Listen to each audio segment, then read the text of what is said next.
As we begin week 2 of Advent, we begin again where we started the whole retreat, which is at the Perpetual Adoration Chapel at IHM before the Blessed Sacrament. And, week 1, we talked about a lot of different things. We talked about Mary, St. Benedict. We talked about that peace that is, just doing your job and trusting God with the rest.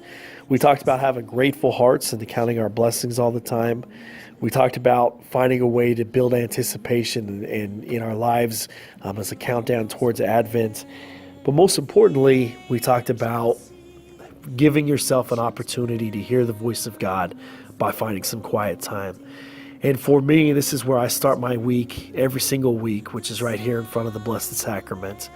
And for me, there is no greater source of peace in my life than this. I always walk into this chapel with all sorts of burdens, all sorts of frustrations, all sorts of worldly things, and I always walk out of here a peaceful man into the quiet of the world, knowing that the Lord is taking care of me.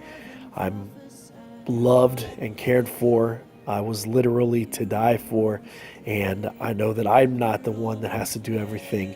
God is there every step of the way with me. So I always begin highly stressed when I begin my holy hour, and I always end a whole lot less stress and in a place of peace. And so as we seek that peace, maybe add this to your prayer regimen. Maybe you can't take on a holy hour yourself at this point, but maybe you can try once a month to set aside an hour to stop in here, spend some time before the Blessed Sacrament, and like it says, leave your troubles with the Lord and spend a little time here. So again, week 2, we're going to talk a lot about peace, particularly that peace that we feel when we can match our wills with God's will.